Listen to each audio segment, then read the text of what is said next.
নমস্কার বন্ধুরা, আমাদের গল্প পাঠের আসর লেটস ডু গল্পতে সকলকে স্বাগত জানাই। আজ আমরা পড়ব এডগার অ্যালান পোর লেখা লাল মড়ক। মূল ইংরেজি গল্পের নাম the mask of the red death. আমরা পড়ব এর বাংলা অনুবাদ। গল্প শুনে ভালো লাগলে লাইক করো, শেয়ার করে সকলকে শোনার সুযোগ করে দিও।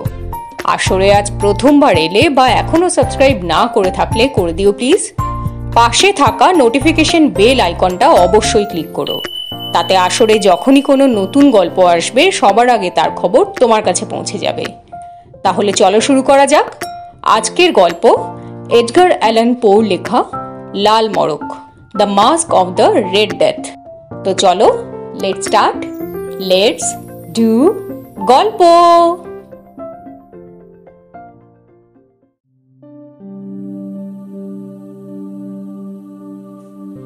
সে অনেকদিন আগের কথা। রক্তমুখী মড়ক দেশটাকে শ্মশান করে দিয়েছিল। এর আগে কোনো মহামারী এত মারাত্মক, এত ভীষণভাবে দেখা দেয়নি। রক্তই এ মড়কের দুধ। রক্তের বিভীষিকা আর টকটকে তাজা রক্তই এর শেষ পরিণতি। হঠাৎ মাথা ঘোরা ভাব, তীক্ষ্ণ একটা যন্ত্রণা, তারপর পচনের সাথে দেহের প্রতিটি লোমকূপ থেকে প্রচুর রক্তপাত। রোগীর সারা দেহে, বিশেষ করে মুখের উপর এমন একটা রক্তাক্ত ভাব ফুটিয়ে তোলে যার আভাস মাত্রেই কেউ আর রোগীর কাছে ঘেঁষতে সাহস পায় না। আত্মীয় পরিজনের এতটুকু সহানুভূতি বা সেবা যত্ন পাবার আর কোনো পথই থাকে না। অসুখের আবির্ভাব, বিস্তার, আর আধ ঘন্টার মধ্যেই সব শেষ। এই হলো রোগের সার্বিক বৃত্ত। যুবরাজ প্রসপ্যারো বলতে গেলে বেশ সুখীই ছিলেন। তিনি দুর্জয় সাহসী আর দূরদর্শী।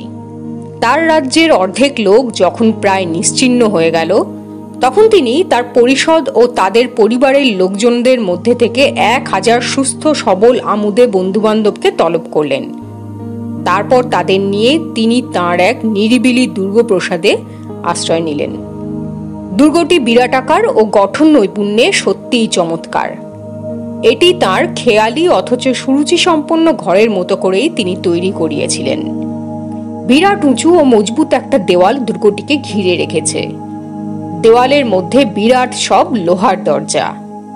পরিষদরা সবাই ভেতরে এসে গেলে দরজাগুলোয় লোহার বড় বড় পেরেক মেরে সেগুলোকে স্থায়ীভাবে বন্ধ করে দেওয়া হলো। এতে করে এই হলো যে বাইরে আসা বা ভেতরে যাওয়ার ঝামেলা চুকে যাওয়ায় দুর্গের মধ্যে কারুর মনে কোনো আতঙ্ক বা চাঞ্চল্য সৃষ্টির আর উপায় রইল না।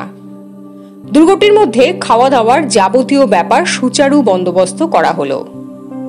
এইভাবে সেই বাইরের রোগ, সেই লাল মড়ক, ভেতরে আর কোনোভাবেই সংক্রমিত হতে পারবে না। সে বিষয়ে যুবরাজ ও পরিষদরা সম্পূর্ণ নিশ্চিন্ত হলেন। বাইরের লোকেরা তাদের নিজেদের ব্যবস্থা করুক, তাদের কথা ভাববার অবকাশ কোথায়? এমন একটা সময়ে ও ধরনের চিন্তা বা শোক করা সত্যি বোকামি। যুবরাজ আমোদ প্রমোদের যা কিছু ব্যবস্থা করা সম্ভব তার সবই করেছিলেন। বিদূষক, ভাঁড়, কবিয়াল, নর্তকী, গায়ক, সুন্দরী তন্নী আর সর্বোপরি মদ, কোনো কিছুরই অভাব ছিল না সেখানে। আমোদ প্রমোদের এত সরঞ্জাম আর সুরক্ষিত দুর্গের মধ্যেকার এই নিরাপদ আশ্রয়, এর চেয়ে আর কি বা কাম্য হতে পারে? বাইরে তখন লাল মড়কের ধ্বংসতাণ্ডব। 5-6 মাস পরের কথা। বাইরে তখন লাল মড়কের ধ্বংসলীলা সমানে চলেছে। গ্রামের পর গ্রাম শ্মশান হয়ে যাচ্ছে। আর একই সময় যুবরাজ তার সাঙ্গপাঙ্গদের নিয়ে দুর্গের মধ্যে অস্বাভাবিক জাঁকজমকপূর্ণ আমোদ উল্লাসে অতিবাহিত করছেন তার দিন। চলছে মুখোশ নাচের আসর। কিন্তু তার আগে আমি এই নাচের মজলিস যেখানে চলছিল সেই ঘরগুলোর একটু পরিচয় দেব। রাজকীয় আবাস হিসেবে যে অংশটুকু এই বিরাট দুর্গের মধ্যে নির্দিষ্ট করা ছিল সেটাতে মোট 7টি ঘর। অনেক প্রাসাদেই এই ধরনের কয়েকটি ঘর মিলিয়ে বেশ একটা মহলের সৃষ্টি করা হয়েছিল। ঘরগুলো সারবাঁধা আর পাশাপাশি। প্রত্যেকটি ঘরের ভাঁজ করা দরজাগুলোর পাল্লা এমনভাবে খুলে দেওয়ালের গায়ে মিশে যায় যে এক ঘর থেকে আরেক ঘরের মধ্যেকার সবকিছু স্পষ্ট দেখা যায়। কিন্তু এছাড়াও এখানে আরো একটু স্বতন্ত্র ধরনের ব্যবস্থা ছিল। সব বিষয়েই যুবরাজের একটা স্বতন্ত্র খাপছাড়া দৃষ্টিভঙ্গির পরিচয় পাওয়া যায়। এই ঘরগুলোর গঠন স্বাতন্ত্র্য আর কিম্ভূত পারিপাট্যে একথা বেশ ভালোভাবেই প্রমাণিত। ঘরগুলো এমনি খাপছাড়াভাবে তৈরি হয়েছিল যে একটা থেকে আরেকটা ঘরের কিছুই দেখা যায় না। 20 কি 30 গজ অন্তর এক একটি বাঁক, আর একটি বাঁক কাটিয়ে অন্যটিতে গেলে দেখা যাবে যে ঘরের রং থেকে আসবাব পর্যন্ত আমূল বদলে গেছে। ডাইনে বাঁয়ে এবং দেওয়ালের মধ্যখানে একটা করে দীর্ঘ অপরিসর জানলা।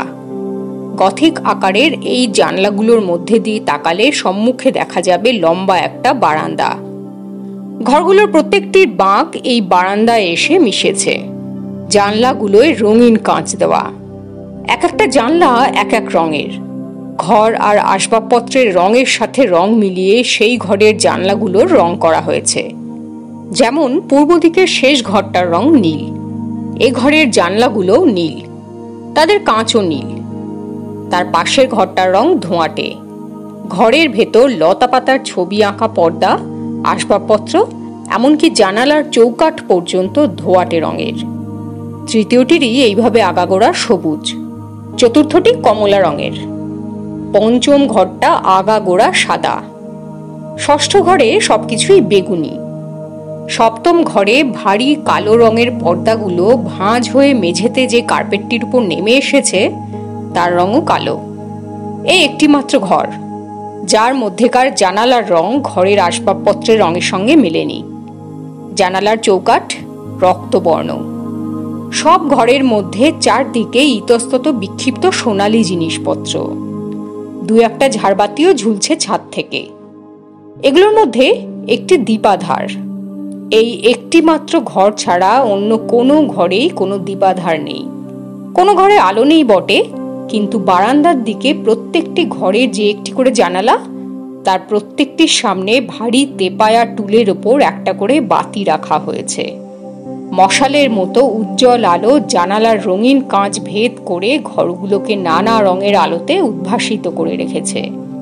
এর ফলে ঘরগুলোর মধ্যে বিরাট এক জাঁকালো অথচ স্বপ্নাচ্ছন্ন রহস্যময়তা নেমে এসেছে। কিন্তু পশ্চিম দিকের কালো ঘরটার রক্তের মতো লাল জানালা দিয়ে বাইরের আলো রক্তবর্ণ চৌকাঠের উপর পড়ে এক বিভৎস দৃশ্যের সৃষ্টি করে রেখেছে। যে কেউ এ ঘরে ঢুকুক না কেন, তার সারা শরীরের উপর এই বিভৎস রক্তাক্ত আলো পড়বে। চেহারা দেখাবে অত্যন্ত ভয়ঙ্কর। তাই কেউই পারতপক্ষে এ ঘরের মধ্যে পা বাড়াতে সাহস করে না। ঘরটার পশ্চিম দিকে দেওয়ালে বিরাট একটা দেওয়াল ঘড়ি। বড় পেন্ডুলামটা একঘেয়ে চাপা শব্দে টিকটিক করে বেজে চলেছে। মিনিটের কাঁটাটা একবার চারদিক ঘুরে এলে যখন ঘন্টার বাজনা শুরু হয়, ঠিক তার আগেই ঘড়িটার পেতলের গহর থেকে অদ্ভুত এক ধ্বনি মূর্ছনা জেগে ওঠে। অপূর্ব মর্মস্পর্শী সেই সঙ্গীত ঝঞ্ঝনা। এ সঙ্গীত মনকে অভিভূত করে ফেলে। প্রতিটি ঘন্টা শেষ হলেই ঘরের মধ্যেকার বাদ্যযন্ত্রীরা হঠাৎ থেমে যায়। কান খাড়া করে সবাই বসে থাকে। বুক দুরু দুরু করে ওঠে। তাদের সঙ্গীতের সুর তাল এক মুহূর্তে কেটে যায়। তারপর ঘড়ির সেই মধুর বাজনা শুরু হয়। অদ্ভুত, হৃদয়গ্রাহী, মারাত্মক সেই বাজনা। অতি চঞ্চল, অতি সাহসী লোকও শোনা মাত্রে আতঙ্কে ফ্যাকাশে হয়ে যায়। যারা একটু বেশি বয়স্ক আর শান্ত প্রকৃতির, তারা কপালের উপরটায় একবার হাত বুলিয়ে নেয়। কি যেন অনুভব করার চেষ্টা করে। সে কি স্বপ্ন না ধ্যানমগ্ন অবস্থা? বাজনা থেমে যায়, তার প্রতিধ্বনিও থেমে যায়। সঙ্গে সঙ্গে সবাই একটুখানি হেসে ওঠে। বাদকরা নিজেদের মধ্যে মুখ চাওয়াচাই করে মৃদু হাসে। মনে মনে তারা প্রতিজ্ঞা করে আর কখনো এমনভাবে আতঙ্কিত হবে না। পরবর্তী বাজনাটা নিশ্চয়ই তাদের মধ্যে এই ধরনের মানসিক আবেগ সঞ্চার করতে পারবে না। সুদীর্ঘ 60টি মিনিট পার হয়ে যায়। আবার সেই বাজনা। বাদকদের আবার হঠাৎ থেমে যাওয়া। সবারই মুখ ভয়ে পাংশু বর্ণ। সেই স্বপ্নাচ্ছন্ন অবস্থা। কিন্তু এই অস্বস্তিকর কয়েকটি মুহূর্ত ছাড়া মজলিসটিকে অত্যন্ত জাঁকজমক, আমোদ প্রমোদ এবং হৈহট্টগোলপূর্ণ বলা যায়। যুবরাজের রুচিবোধ অদ্ভুত বলতে হবে। রং ও তার প্রভাব সম্বন্ধে তাঁর দৃষ্টিভঙ্গির প্রশংসা করতে হয়। মামুলি প্রথা মতো আসবাবপত্র সাজানোটাকে তিনি পছন্দ করতেন না। এ বিষয়ে তাঁর পরিকল্পনা খুব সজীব ও বিশেষ রকমের আড়ম্বরপূর্ণ। তার রুচির মধ্যে একটা আদিম বন্যতার ছাপ পাওয়া যায়। এর ফলে কেউ কেউ তাকে পাগল ভাবে, কিন্তু তার পরিষদরা তাকে পাগল মনে করে না। তার কাছাকাছি থেকে তাকে দেখলে শুনলে বিশ্বাস করতেই হবে যে তিনি পাগল নন। ঘরগুলোর আসবাবপত্রের সাজ সরঞ্জামের স্থান নির্দেশের ব্যাপারে সুনির্দিষ্ট ও সুচারু সব ব্যবস্থাই তিনি প্রায় করেছিলেন নিজে। এতে তাঁর সুরুচির পরিচয় পাওয়া যায়। এই আনন্দ উৎসবের যা কিছু আড়ম্বর, যা কিছু সৌন্দর্য, এই মুখোশ নাচের যে চমৎকার পরিকল্পনা, এসবই তার রুচিসম্মত নির্দেশেই সম্ভব হয়েছিল। বলা বাহুল্য, অপূর্ব সেই দৃশ্য, চোখ ধাঁধানো চাকচিক্য, কল্পনার পাখনা মেলা প্রসারতা, সব মিলে অপূর্ব এক দৃশ্যপট। এ স্বপ্নালু পরিবেশের তুলনা হয় না। নানা জায়গায় প্রাচ্যসুলভ জটিল মিহি কারুকার্য খচিত জীবজন্তুর ছবি, অদ্ভুত অস্বাভাবিক তাদের হাত পায়ের গড়ন আর ভঙ্গি। বিকারগ্রস্ত মনে যে ছবি আঁকা যায় তা স্বাভাবিক না হয়ে ভৌতিক বা অদ্ভুত কিম্ভূত আকারে হবে এমন একটা কথা জানা। এসব ছবিও যেন কোনো উন্মাদের হাতে আঁকা, কিম্ভূত কিমাকার। সবটাতেই একটা উদ্ভট সামঞ্জস্য। কোনোটা দেখলে আঁতকে উঠতে হয়, আবার কোনোটায় বিরক্তি আসে। মোট কথা, সাত্রী ঘরের এই নানা ধরনের দৃশ্য মিলে এক আশ্চর্য স্বপ্নবেশ সৃষ্টি করেছিল। এক একটি ঘরের এক এক রকমের রঙিন আলো, বাদ্যযন্ত্রীদের সঙ্গীতের মূর্ছনা যেন এক একটি স্বপ্নের মতো তাদের নিঃশব্দ পদধ্বনি জাগিয়ে ইতস্তত ঘুরে বেড়াচ্ছে। আর মাঝে মাঝে সেই বিরাট দেওয়াল ঘড়িটার রহস্যময় বাজনা। বাজনার আগ মুহূর্তেই সব চুপচাপ। স্বপ্ন যেন স্তম্ভিত, শিউরে উঠে ভয়ে হিম হয়ে যায়। শুধু ঘড়িটার শব্দ টিক টিক টিক। বাজনা থেমে যায়, তার প্রতিধ্বনিও ধীরে ধীরে বাতাসে মিলিয়ে যায়। সব এক মুহূর্তের জন্য থেমে যায়। সঙ্গে সঙ্গে আবার একটা চাপা হাসির আওয়াজ। বাদ্যযন্ত্রের ঝনঝনি আবার বাতাসকে মুখর করে তোলে। স্বপ্নগুলো আবার যেন ভেসে বেড়াতে থাকে। জানালার রঙিন কাঁচের আলোতে নতুন করে যেন তারা আবার বেঁচে ওঠে। নেচে নেচে ঘর থেকে ঘুরে ঘুরে বেড়ায়। এদিকে জীবন চাঞ্চল্যের এই স্বপ্নাচ্ছন্ন লঘু ক্ষিপ্রতা, এই রং, এই আলো, আর ওদিকে পশ্চিম দিকের ঘরটা আবার জনশূন্য। আজকের মুখোশ নাচের কোনো মুখোশধারী সেই ঘরে ঢুকতে সাহস পাচ্ছে না। বিশেষ করে এই সময়টায় রাত প্রায় শেষ হয়ে এসেছে। বাতির আলো যেন আরো রক্তাক্ত, আরো বিভৎস হয়ে ভেতরের জানলার চৌকাঠে এসে পড়েছে। কালো পর্দায় ঢাকা, কালো, রাতের আঁধারের চেয়েও কালো। নিরেট সূচিভেদ্য অন্ধকার যেন একটা অশরীরীদের ছায়া ছায়া উপস্থিতি, যেন সে অন্ধকারকে আরো গভীর, আরো স্তম্ভিত করে রেখেছে। ভয়ে বুক কেঁপে ওঠে। ঘরে ঢুকেই কার্পেটের উপর পা রাখতে মনে হয় শ্মশানে এসে পড়েছি। পাশের ঘরগুলোতে যে আনন্দ হিল্লোল চলছে তার কলকোলাহলকে ছাপিয়ে শুধু একটা শব্দ, চাপা একটা রহস্যময় শব্দ, শুধু কানে স্নায়ুতে এসে আঘাত করে। Tick tick tick. অন্য ঘরগুলোতে জীবন চাঞ্চল্যের অভাব নেই।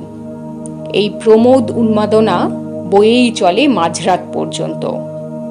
প্রায় রাত 12টা। বাদ্যযন্ত্রের সুর ঝংকার থেমে যেতে যাচ্ছে। যন্ত্রীদের সুরের তাল মাঝে মাঝে কেটে যায়। সব চুপচাপ। বিস্ময়কর এক অস্বস্তি। ঢং ঢং ঢং। 12টা বাজতে থাকে। আনন্দ উল্লসিত পরিষদরা স্তব্ধ হয়ে যায়। বিশ্রী এক অস্বস্তিতে ভরে ওঠে মন। বুক চাপা নিস্তব্ধতা, গভীর ধ্যানলীনতা, যেন মৃত্যু শীতল প্রতীক্ষা। ঘড়ির শেষ শব্দটা রেশ তখনও বাতাসে নিঃশেষে মিলিয়ে যায়নি। এই এমন সময় কে কে ওই অচেনা আগন্তুক? কে কে? সবাই ব্যস্ত হয়ে ওঠে। মুখোশধারী ওই নতুন আগন্তুকটি কে? কোথা থেকে এলো? বাতাসে বাতাসে যেন তার আগমন বার্তা ছড়িয়ে যায়। চারিদিকেই একটা চাপা গুঞ্জন, একটা চাপা ভৎসনা। স্পর্ধা বটে লোকটার। বিস্মিত হয় সবাই, কিন্তু এলো কি করে? একটু পরেই আবার সবাই আতঙ্কিত হয়ে ওঠে, আবার বিরক্তিতে মুখ বিকৃত করে। বলা বাহুল্য, আগন্তুককে কোনো সাধারণ লোক বলে বোধ হয় না। তাহলে তার আকার প্রকৃতি দেখে কেউই এতটা বিচলিত, এতটা আলোড়িত হতো না। বাস্তবিক আজকের রাতের এই বিশেষ অনুষ্ঠানে যুবরাজের ঢালাও হুকুম ছিল যে যেরকম খুশি মুখোশ বানিয়ে পড়ে থাকতে হবে। হয়েছিল তাই। সবাই অদ্ভুত উদ্ভট নানা রকমের মুখোশ পড়েছিল, কিন্তু উদ্ভট পরিকল্পনায় আগন্তুকের এই মুখোশ যেন সবাইকে ছাড়িয়ে গেছে। যুবরাজের খেয়ালি বিচিত্র পরিকল্পনাও যেন এর কাছে কিছুই নয়। আবেগের এমনই গুণ যে নেহাত সাহসী অসাবধানী লোককেও অনুভূতিশীল এবং ভীতু করে তুলতে পারে। জীবন মৃত্যু যাদের কাছে সমান উপভোগের, সমান তাচ্ছিল্যের ব্যাপার, তাদের সামনেও মাঝে মাঝে এমন কোনো কিছু আসে যখন তারা তাকে পরিহাস, তাচ্ছিল্যের বা আনন্দের বলে মনে করতে পারে না। সবাই অত্যন্ত চিন্তিত হয়ে পড়ল, গভীরভাবে ভাবতে লাগলো। আগন্তুকের পোশাক এবং আকার প্রকারে কোনো রকম বুদ্ধির পরিচয় বা কোনো রুচিবোধের কোনো চিহ্ন নেই। সুদীর্ঘ মূর্তি, আপাদ মস্তক সাদা কাপড়ে ঢাকা, যেন কাফন পরা। মুখে আটা, মুখোশটা দেখলে চোখের সামনে ভেসে ওঠে মরার শুকনো মুখের একটা আকৃতি। মুখোশটা অত্যন্ত নিখুঁতভাবে তৈরি। মুখোশের আড়ালে যে মুখটি আছে তাকে চিনে নেওয়া সত্যিই শক্ত। তবু যুবরাজের সাঙ্গপাঙ্গরা এই আগন্তুককে স্বীকার করে তাদেরই একজন বলে মেনে না নিলেও আপাতত সহ্য করে নিতে পারত। কিন্তু এই দুর্বৃত্ত ভঁড়টির ছদ্মবেশের মধ্যে এমন একটা ভাবভঙ্গি ছিল যা শুধু লাল মড়কের কথাই সবাইকে বেশি করে মনে করিয়ে দিচ্ছিল। আগন্তুকের কাপড়ে রক্ত, ছিটানো রক্তের দাগ। তার লাল মুখে মোটা ভুরু দুটো বিভৎস লাল গাঢ় রক্তে গভীরভাবে আঁকা। ভৌতিক মূর্তিটি ধীর গভীর ছন্দে নাচিয়েদের মাঝখানে ঘুরে বেড়াচ্ছে। এই মূর্তির দিকে নজর পড়তেই যুবরাজ প্রথমটা একটা অজানা আতঙ্কে চমকে উঠলেন। পরক্ষণেই বিরক্তিতে রাগে তিনি আগুন হয়ে গেলেন। কার এই স্পর্ধা? উত্তেজনায় তার গলার স্বর ভেঙে এলো। পাশেই পারিষদরা দাঁড়িয়েছিল। তাদের দিকে এবার তাকিয়ে তিনি আবার চিৎকার করে উঠলেন, এভাবে আমাদের উপহাস করার কার এত দুঃসাহস? ধরো ওটাকে, খুলে ফেলো ওর মুখোশ। কাল সকালেই ওকে ফাঁসি দেওয়া হবে। ধরে নিয়ে এসো শয়তানটাকে। যুবরাজ তখন পূর্ব দিকের নীল কামরাটায় দাঁড়িয়ে। তার ক্রুদ্ধ চিৎকারে থমথমে শব্দ সাতটি ঘরের দেওয়ালে প্রতিধ্বনিত হলো। যুবরাজ অত্যন্ত একগুঁয়ে আর দুরন্ত সাহসী। তার ক্রোধে যন্ত্রীরা ভয়ে সবাই চুপ হয়ে গেল। চারদিকেই গভীর নিস্তব্ধতা। নীল ঘরের মধ্যে যুবরাজ দাঁড়িয়েছিলেন, পাশেই পাংশু মুখে পারিষদরা। প্রথমটা তার হুঙ্কার মাত্রই কেউ কেউ এগিয়ে এলো আগন্তুকের দিকে। আগন্তুকও বেশি দূরে ছিল না। যুবরাজের গুরুগম্ভীর ঘোষণা শেষ হতেই আগন্তুককে এবার তারই দিকে রাজকীয় ধীর পদক্ষেপে এগিয়ে আসতে দেখা গেল। সম্পূর্ণ স্বাভাবিক ধীর পদক্ষেপ তার। কিন্তু কি এক অজানা ভয়ে দলের কারুরই সাহস হলো না যে হাত বাড়িয়ে মুখোশধারীকে ধরে ফেলে। সবাই আতঙ্কিত। আগন্তুক কোনো বাধা না পেয়ে যুবরাজের আরো কাছে সরে এলো। 1 গজেরও কম দূরত্ব এখন। পারিষদরা কি এক অব্যক্ত ভয়ে মোহাচ্ছন্নের মতো দেওয়ালের দিকে সরে গেল। আগন্তুকও বাধা না পেয়ে এবার নিজের পথ করে নিল সেই গভীর মাপা পদক্ষেপে। সেই এক ধীর মন্থন দৃঢ় গতিভঙ্গি।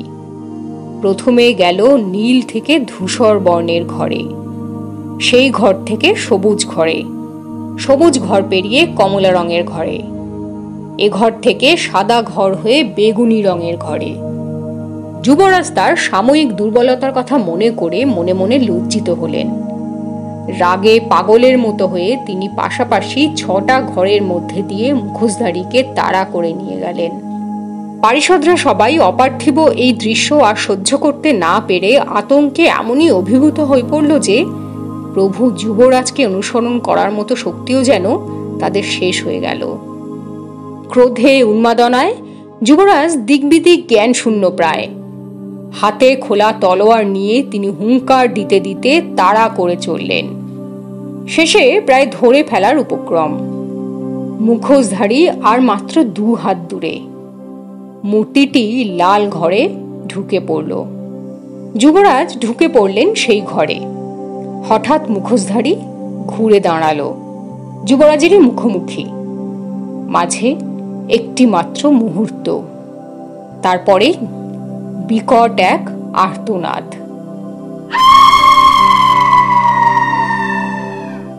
পরক্ষণেই যুবরাজের হাতের ঝকঝকে তলোয়ার মেঝেতে পড়ে গেল, আর সঙ্গে সঙ্গেই যুবরাজ প্রসপ্যারোর মৃতদেহ লুটিয়ে পড়ল মেঝেতে। অনেক কষ্টে সাহস সঞ্চয় করে পারিষদরা সেই ঘরে এসে জড়ো হলো। মুখোশধারীকে তারা ধরে ফেলল। আগন্তুক বিরাট সেই ঘটিটার সামনে দাঁড়িয়েছিল। মরিয়া হয়ে সবাই ওর ওপর ঝাঁপিয়ে পড়ল।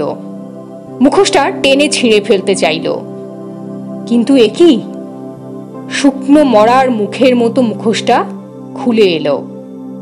কিন্তু কোথায়? এর মধ্যে মুখ কোথায়? মরার কুঁকড়ে যাওয়া চামড়ার মতো কাফনের কাপড়টা ছিঁড়ে এলো, কিন্তু কিসের উপর জড়ানো ছিল এই কাপড়? কিচ্ছু নেই, কেউ নেই। নারকীয় বিভৎস সেই দৃশ্য আর কেউ সহ্য করতে পারল না। একে একে সবাই রক্তাক্ত মুখে মেঝেতে লুটিয়ে পড়ল। ঘরগুলো ভরে উঠল আড়ষ্ট বিভৎস মৃতদেহে। সুরক্ষিত দুর্গ লাল মড়ককে রোধ করতে পারল না। এই নিরাপদ জায়গায় সে এসেছিল চোরের মতো চুপি চুপি, রাতের আঁধারে গা ঢাকা দিয়ে। এখন সেখানে প্রাণীর সাড়া পাওয়া যায় না। লাল মড়কের হিংসা কুটিল স্পর্শে সব শেষ, সব নিস্তব্ধ। বিরাট ঘরটাও এবার নীরব নিথর হয়ে গেছে।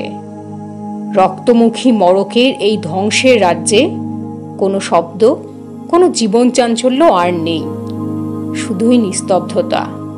চৌকির উপর উজ্জ্বল বাতিগুলো একে একে সব নিভে গেল।